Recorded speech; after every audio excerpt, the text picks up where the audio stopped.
Thank you very much, Mr. Chairman. Thank you for your leadership. You and Liz Cheney did such a remarkable job leading this, the committee, and now the leadership of our leadership, Hakeem Jeffries, Pete Aguilar, who's there, and others, Congresswoman Clark as well. Thank you for bringing us together today. On January 6th, 5 years ago, we began the day prayerfully.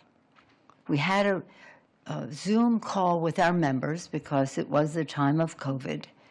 And on that call, I said, this is the Feast of the Epiphany.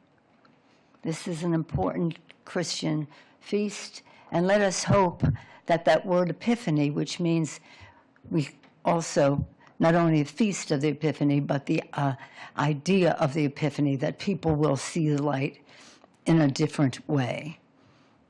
We were prepared that day under the leadership of Jamie Raskin.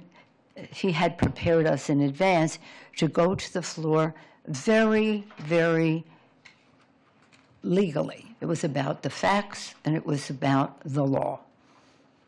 And it was very nonpartisan. In fact, all of our testimony was based on Republican testimony throughout the states that would be in question. We prayed for the president. We said we weren't going to mention his name in our testimonies, the facts and the law, the numbers and the races. And I continue to pray for the president because I could never have had the idea that a president of the United States would incite an insurrection on the Capitol of the United States, the symbol of democracy throughout the world, on the Constitution of the United States, which he took, and we all took an oath to uphold, on the Congress of the United States, who that day had the congressional responsibility to accept the results, to certify the results of the election. The list goes on. And today, that president who incited that insurrection continues to lie about what happened that day. On my way over here, I saw on TV that he was claiming that we did not ask for the National Guard. I thank Representative Hinsiger and as well as Elaine Loria for setting the record straight and other testimony that you have heard here. For over 3 hours, we begged him to send the National Guard. He never did it. He took joy in not doing it. It was savoring that. And right now, he was saying on TV today, I wanted to send it. They just wouldn't do it. His own Secretary of Defense, acting Secretary of Defense, testified under oath against what the president is saying today. Maybe not in public, but under oath. God forbid that they ever put this president under oath. His people know never to do that because who knows what will happen. But what he's saying today, still lying about it, is an insult to the American people. Good-thinking people in our country, and I believe in the goodness of the American people.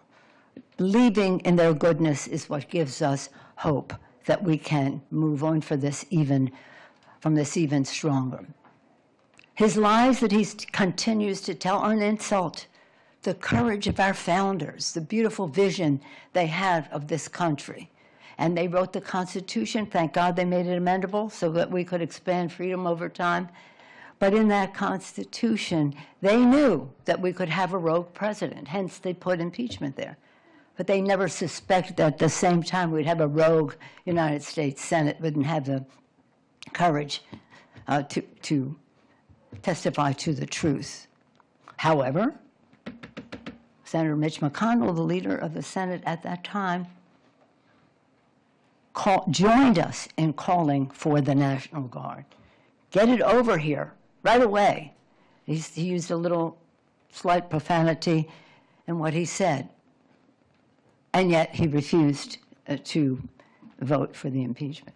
But nonetheless, getting back to this actual date, because of Sergeant Aguilo Canal, Harry Dunn, Eugene Goodman, Michael Fanone, Daniel Hodgins, Caroline Edwards, because of the actions of these members of Congress and their courage, and I name just a few, but because of the National Guard, our members of Congress were protected. And some of them are here, and I see so many more who will testify. We all know the leadership that was provided by one of our colleagues who will testify, and he told them to take off their pins because these people were coming to get us. How many times did I hear they were going to put a bullet in my F-word head? That's what I heard on TV while we were seeing this on TV. But one thing I knew when we saw that on TV was, despite what anybody would say, that we would go to the floor that night and show the world that the Congress of the United States, that our democracy had survived the insurrection that the United States president had incited. And I want to especially thank the mother, Gladys, and son Kenny, in attendance of Officer Brian Sicknick. Officer Jeffy Smith, his widow Erin, is in attendance, and also Officer Howard Livingood's family, Officer Kyle DeFreytag, and Officer Gunnar Hashida. These families made the supreme sacrifice for our democracy. And that day, what particularly offended me was, we know that our founders, the Times have found us, right, Mr.? The Times found our founders to establish this country. The Times found Lincoln to save the Union. The Times found us to save our democracy as well. But when we were watching this on TV, we could see the Confederate flag being flown under Lincoln's dome, the dome that Lincoln built during the Civil War to show the world that America was resilient. Lincoln's dome, there's the Confederate flag, while they were defecating on the floor of the Capitol, insulting the people who managed the Capitol, the staff, and all the rest. But it was the courage of our national police and also the Metropolitan Police that saved our lives. It was the courage of our members to go back to the floor that night. I was so proud of them, because you never know in terms of whatever is happening in the White House still. It took courage to go back to that floor. Still, when we went back to the floor to continue the work of the Constitution, the Republican members decided to still challenge the results of the election. That it wasn't honest. I mean, the lies were so pervasive. They were so sad. They were so sick. It's almost if you drum up something from the past. Have you no decency? Do you not care about your oath of office? Is your loyalty to that man who incited an insurrection more than your oath of office? Is your political career more important than America to you? Why are you here? Why are you here? So again, I want to just say that with all of this, one of the proudest moments of my 8 years of speaker and 12 other years as leader, but the speaker part, was that we went to the floor and we honored our members, had the courage to go there after being under threat, being chased by these people, being under threat, to go to the floor to honor their oaths of office. Again, there's one thing, I mean, we're not going to forget, and this committee, the January 6th committee, thank you all for your service in that regard, because there is the record. Think what it would have been if we didn't even have that. The public would not even know the destruction of it. The president is always saying to me, well, you weren't ready. I wasn't ready for a president of the United States. Yeah, I wasn't ready for a president of the United States to incite an insurrection against the Congress of the United States, against the Constitution, against the Capitol of the United States. No, who would be ready for that? But we are ready to save our democracy. The Times have found us to do that. And again, much to his dismay, we went to the floor that night in the House and in the Senate to honor our oath and to certify the results of the Electoral College. But the one thing that I'll never forgive them for is the trauma that they've created in the lives of our members and their families who are seeing this.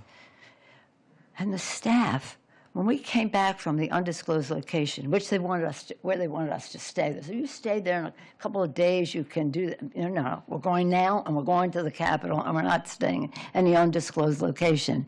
And we're not doing that. Forget that. So when we went in and saw the staff are these young people who are idealistic, who come to Washington, Democrats and Republicans, come here to be part of what's happening and what will happen for the future, and to see the trauma in their eyes because of this inciter of an insurrection and these people who followed him. Again, one of them having a shirt, Auschwitz, 6 million were not enough, for example, of some of the people who were there. So, again, I thank you for the magic minute. Again, I have so much, there was so much going on there. But what was going on there is, in a bipartisan way, we were asking the President of the United States again and again and again. When we had the Department of Defense on the phone, we said, pretend this was the Pentagon, and they were doing this at the Pentagon. What would you do? What would you do? But this president continues to lie about that fact. And that fact is important because it costs lives. It caused trauma.